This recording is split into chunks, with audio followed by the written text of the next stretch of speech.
Now, arise, the Bible says. Bangkitlah kata Alkitab. 1 Kings 17 verse 9. Arise. Itu tertulis ya, itu sekali lagi yang KJV-nya ada tertulis bangkitlah. So the first commandment was arise. Jadi itu kata yang pertama adalah untuk bangkit. That means, of course, before we can move on in the will of God, Artinya sebelum kita bisa bergerak atau melangkah pertama di dalam kehendak Allah, we must rise up. nomor satu benar, kita harus bangkit terlebih dahulu, kita harus berdiri terlebih dahulu. Amen. You must rise up. Saudara harus bangkit, saudara harus berdiri terlebih dahulu. Not just physically, Bukan secara jasmani, but spiritually also. tapi juga secara rohani. It means what?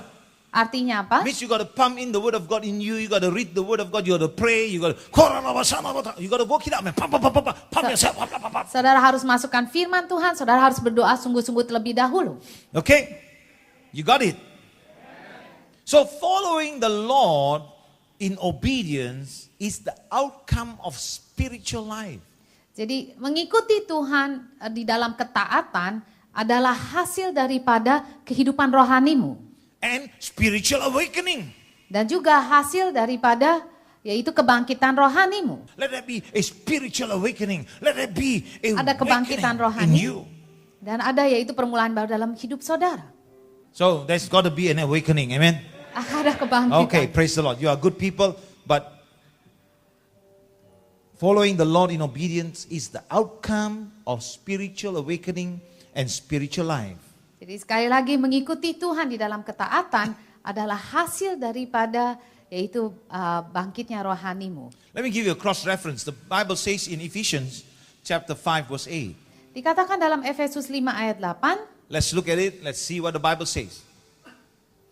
Now you see, studying, but you got to practice it. Jadi kita lihat saudara belajar terus firman Tuhan, tapi kita harus lakukan apa yang kita telah pelajari. Trusting the Lord. That's why rising up and then going and doing what God wants to do.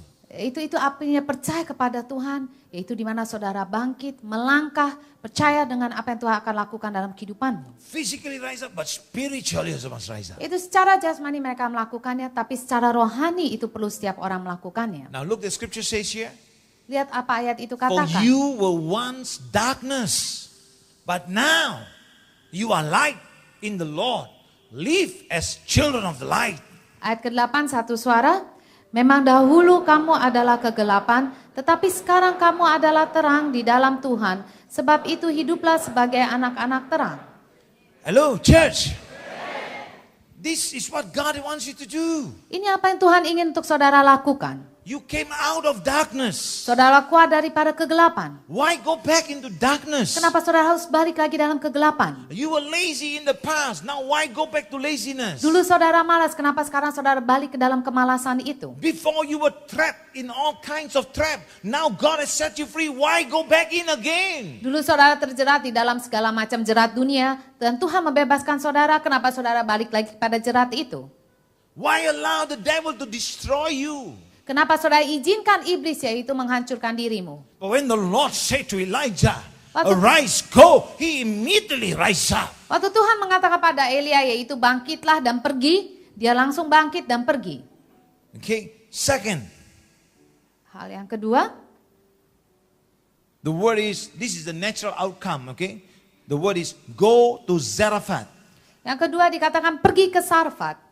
Okay, that's the second one. Okay, first one, remember I say arise, yeah? It's Yang a pertama spiritual part. dikatakan yaitu untuk bangkit, itu secara rohani juga saudara harus bangkit. This one is a natural outcome. Go to a particular place called Zarephath. Dan ini hasil daripada saudara bangkit yaitu saudara dikatakan pergi ke Sarfat.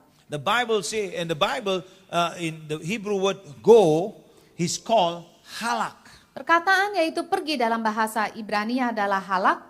which means actually to go, to walk. Artinya itu untuk pergi dan berjalan. It is telling you that there is going to be a journey, there's going to be a traveling time. Artinya itu saudara untuk pergi itu artinya ada suatu yaitu perjalanan, ada makan waktu untuk saudara melakukannya. And in that word alone, that means there can be hardship, Jadi di dalam perkataan itu juga dalam perjalanan itu bisa aja ada waktu yang sulit there can be danger. ataupun waktu yang berbahaya. So that meaning the word go in English is so easy, yeah. Go. You don't even understand that word. Or go means just go. Yaitu perkataan bahasa Inggris itu gampang. Kalau orang mengatakan pergi, ya udah pergi aja gitu, gampang. But in Hebrew it means halak. Halak means to go, to walk, a journey, a traveling time. Could be danger, could be hardship in along that journey. Tetapi dalam bahasa Ibrani itu lebih dalam, yaitu dikatakan saudara pergi di dalam perjalanan, dalam suatu waktu tersebut, jangka waktu tersebut, ada yaitu bisa aja bahaya, ada juga bisa kesulitan dalam perjalanan saudara. So we don't want to talk so much about that, but let's talk about the spiritual aspect. Itu secara jasmani, saya akan bicara secara rohaninya. Spiritually speaking, to arise is to go. Yaitu secara rohani itu saudara bangkit dan saudara pergi. It means simply to wake up from our apathy. Artinya yaitu bangkit lagi daripada saudara hanya melihat diri saudara sendiri atau kesianan diri saudara sendiri. Your sluggishness. Atau bangkit daripada sluggishness itu malesnya saudara. Get involved in God's will for our lives. Dan ikut campur, kecimpungkan diri saudara di dalam kehendak Tuhan untuk kehidupan saudara. Too often we sit and soak. Christians like to sit and soak. Tapi seringkali biasanya orang Kristen sukanya yaitu duduk saja, tenggelam yaitu di dalam masalahnya dia sendiri. Like some of you. Seperti beberapa daripada saudara. Just like to sit and soak. Soak the word, yeah. Yaitu untuk saudara, yaitu duduk saja dan terima terus firman Tuhan. Apa yang dikhotbahin diterima terus. They don't do anything about their lives. Kenapa dikatakan seperti itu? Karena mereka nggak melakukan apa-apa dalam kehidupan mereka. And perhaps there is a wrong doctrine in their lives. Atau barangkali ada pengajaran yang salah dalam kehidupan mereka. Kekristenan adalah agama. Enggak. Bukan. Kekristenan adalah persekutuan bersama Yesus. Itu bukan agama, saudara. And maybe you have a wrong concept. That is why, you just sit and soak. You say, never mind. I'm too old. I cannot do this. I just go to church enough. God understand. No, that's wrong. Yaitu dari sebab itu pengajaran yang salah, konsep yang salah. Dari sebab banyak orang Kristen, ya nggak apa-apa. Pokoknya saya ke gereja aja. Saya terima aja firman tersebut. Saya udah tua, udah dah. Nggak apa-apa, yang lain aja kerjain. Saya katakan itu konsep yang salah. You understand what I'm saying? So they are not using what they know in faith. Jadi artinya, saudara tidak melakukan yaitu apa yang saudara tahu, terima pelajaran itu di dalam iman atau dengan iman. Eventually, because these people never use their faith, eventually they will sulk and sour. Dan pada akhirnya karena saudara tidak memakai iman saudara, saudara akan menjadi yaitu diam aja terus dari sulking jadi kayaknya bete banget terus dari gitu menjadi asam. Turn to Colossians chapter 1 verse 29. Kita lihat Kolose 1 ayat 29. So these people eventually sulk and sour. Pada akhirnya orang-orang ini jadi sulking tuh kayak orang mengeluh terus begitu juga bisa atau enggak saudara jadi asam, jadi negatif kepada semuanya. God wants us to sit and soak. Yes, I agree. Memang benar Allah itu mau yaitu kita duduk dan mendengarkan memang benar. And soak ourselves in the word of God. I agree very much. Dan membasuh diri kita sepenuhnya dengan firman Tuhan, ya memang benar. But then, tetapi, by faith to strive for Him in the power of Christ. Yaitu dengan iman, strive for Him, artinya bekerja untuk Dia dengan kuasa daripada Kristus. You're going to strive for Him in the power of Christ. Yaitu saudara harus maju untuk Dia dengan kuasa daripada Yesus Kristus. Wherever you go, my God is able. Itu di mana saudara berada, saudara mengatakan Allahku sanggup. And you see somebody so down, God, can I pray for you? Can I pray with you? Saudara lihat orang sedih, langsung saudara mengatakan, bisa nggak saya doa buatmu? I was praying the other day, Lord, send me somebody. Yaitu beberapa hari yang lalu saya berdoa bilang, Tuhan kirimkan saya ada orang. He sent me somebody. Dia kirimkan orang bagi saya. I talked with him, we talked. Saya bicara sama dia. And I told him, he asked me, where are you? I said, I'm a pastor. Oh yeah, wonderful. Dia tanya yaitu kamu di mana? Saya katakan saya seorang pendeta, puji Tuhan. I asked him where you work. He said, my office in Kemang. I said, hey, I have a church there. Dia katakan di mana? Saya tanya di mana kamu bekerja? Dia katakan di Kemang. Saya berkata, oh saya punya gereja juga di situ. Oh yeah, I know somebody in the church near there. I said, I'm in Kemang Hotel. Oh, he also said, yeah, I also know somebody. And that's how we find out one of our members knows him. You see how God links all of the people around? Dan pada akhirnya kita bicara, nggak taunya kita kenal orang yang sama, jemaat Kemang. And God just opened the door and I just ministered to him. And hopefully God willing, God can use him even more. Yaitu dan di mana Tuhan di situ membuka celah, membuka pintu di mana saya bisa melayani dia dan saya harap Tuhan bekerja lebih lagi. Okay, the Bible says here now, to this end I labor, struggling with all his energy, which so powerfully work in me. Yaitu ayat 29 satu suara, itulah yang kuusahakan dan kupergumulkan dengan segala tenaga sesuai dengan kuasanya, yang bekerja dengan kuat di dalam aku.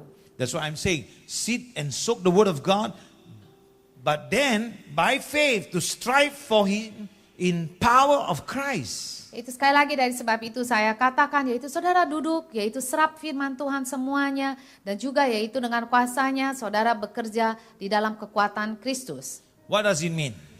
Apa artinya? Simple.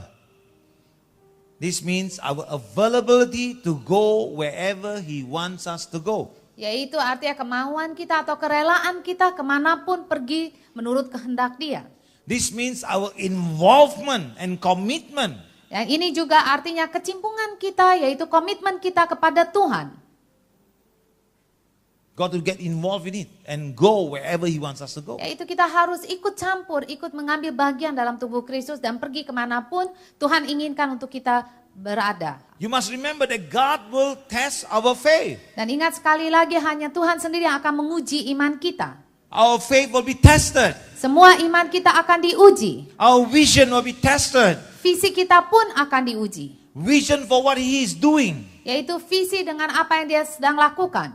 Our love will be tested. Kasih kita akan diuji. Our availability will be tested. Yaitu kesediaan kita untuk melayani Tuhan pun akan diuji. I one time I remember I asked you who will serve the Lord. You say me and my household will serve the Lord, but on condition you gave, not willingly. Yaitu Some. dulu saya mengatakan siapa yang mau melayani Tuhan. Banyak orang mengangkat tangan dan mengatakan saya dan sisi rumah tangga saya akan melayani Tuhan. Tapi ada beberapa mengatakan dengan persyaratan tertentu. Maybe you didn't speak that word, but when you were told, you couldn't do it because you have a condition now. Yaitu barangkali saudara tidak mengucapkan pada waktu itu, tetapi waktu saya suruh saudara, oke kamu pergi, kamu gak bisa melakukan. Karena di dalam hati saudara ada kondisi tertentu. Perhaps you say, me and my household will serve you. But when there's something that you need to do for the Lord, and then you say, oh but I can't. Then you remember what you said. Tapi saudara mengatakan saya dan isi rumah tangga saya akan melayani Tuhan. Tapi waktu saudara disuruh melakukan sesuatu, saudara mengatakan, aduh saya gak bisa. Hati-hati dengan janji saudara kepada Tuhan saudara. Friends, we will be tested in all these things. Sekali lagi saudara akan diuji dalam semuanya ini. I will be tested, you will be tested. Saya pun akan diuji, saudara sekalian pun akan diuji. Don't let someone rob you of your blessing. Dan jangan izinkan yaitu orang atau siapapun juga mencuri berkatmu. Kan ada orang kayak gini ya saudaraku ya. Dia udah jalan bersama Tuhan kayak gini. Wah udah layani, udah jalan begitu jauh-jauh. Wah luar biasa, mantap. Wah tinggal sampai situ aja dong. Tahu-tahu masalah terjadi.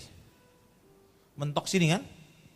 Banyakan orang berbuat gini, dia balik badan, dia jalan kembali. Begitu bodoh orang. Kenapa saya bilang kata-kata bodoh? Dia gak bisa lihat ujungnya. Dia mau mulai situ lagi. Dia jalan situ lagi. Dan Tuhan gembleng-gembleng, sadarlah. Putar badan lagi. Jalan lagi. Mulai lagi. Sini. Kena lagi. Tung. Lu pikir satu kali udah lewat kayak gini gak kena ujian lagi sini. Kena lagi. Karena harus lulus. Kalau gak lulus gak naik kelas. So kalau Tuhan izinkan kita melewati mentok-mentok gitu. Supaya kita bangkit dari situ. Cari dia menerobos. Supaya ada terobosan. So when Elijah said, I'm sure when Elijah heard these commandments, his heart rejoiced. Dan waktu Elia mendengar perintah ini, hatinya bersuka cita. And he said, just in time man, before the brook went dry. Dia pikir, waduh tepat sekali waktunya sebelum sungai itu benar-benar habis, kering. Can you understand? Bisakah engkau mengerti? Waktu Elia itu diperintah untuk pergi ke Kerith Revin, diperintah pergi sana, Tuhan berkata, aku akan sediakan minuman dan makanan bagi semua.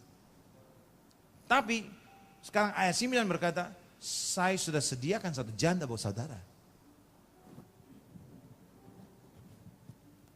Ketaatanmu yang membawa terobosan. Bukan yang lain. Persekutuanmu sama Tuhan itu membawakan kamu ketaatan. Bisa ikut sama saya? Sekarang saudaraku, kamu pikir, karena kamu itu selalu banyak pikiran dalam otakmu. Bayangin, otak kecil itu begitu banyak pikiran. Bisa ikut sama saya? Nah, kalau pikiranmu kayak seperti gitu, saudaraku, kamu izinkan siapa yang menguasai saudara? Dunia, pekerjaan, ini, itu. Now, remember, siapa yang ganggu kamu untuk menjadi kayak gitu? Sibuk-sibuk kamu. Yang ilangin. So, waktu saudara punya upah sudah mau habis, saudara udah khawatir duluan.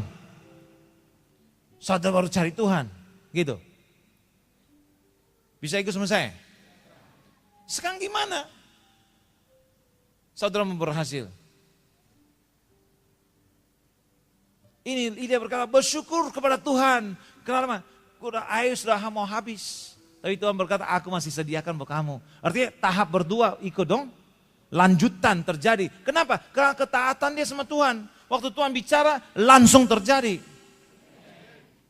Sekarang dia pergi ke tempat baru. Bersyukur. Tahu dia pikir, janda. Dia nggak sangka Tuhan mau pakai janda. Oh my God. Oh no. Lagi ujian lagi. Rasa gitu kan kadang-kadang. Udah selesai satu, datang satu lagi, pusing lagi. Tuhan bicara sama Ilya, lakukan. Dia diuji loh, uji apa? Ini nabi diuji loh. Uji apa? Kesetiaan. Tuhan panggil yang siapkan diri dia. So Zarephath is a place called to test, to refine, to smelt. Jadi Sarfat itu artinya tempat di mana artinya saudara dimurnikan. Terus dari gitu smelt artinya di mana saudara dilebur. Terus dari gitu dan di mana juga tes artinya saudara diuji. So like you test refining of gold and silver. Jadi sama artinya itu seperti waktu saudara memurnikan atau menguji emas itu atau perak tersebut. To purge the dross of the refining of the silver. Atau memurnikan daripada segala yang kotor daripada umpamanya daripada perak tersebut. Kekotorannya itu semua keluar. So when the moment he heard the name Zarephath, he said, oh God, not again man. Jadi saudara bisa bayangkan Elia waktu mengerti apa arti kata Sarfat, dia bisa berpikir, aduh ilah nggak lagi diuji lagi.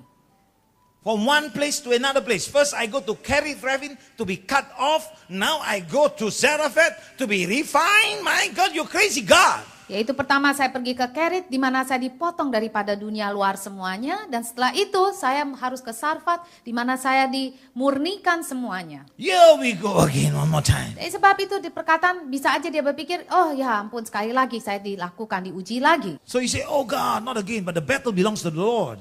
Tetapi yaitu peperangan itu adalah miliknya Tuhan. If you surrender yourself to God, the battle belongs to the Lord. Jika saudara berserah kepada Tuhan sepenuhnya, maka peperanganmu adalah milik Tuhan. He is in control. Karena dia mengendalikan segala sesuatunya. Then he heard the word.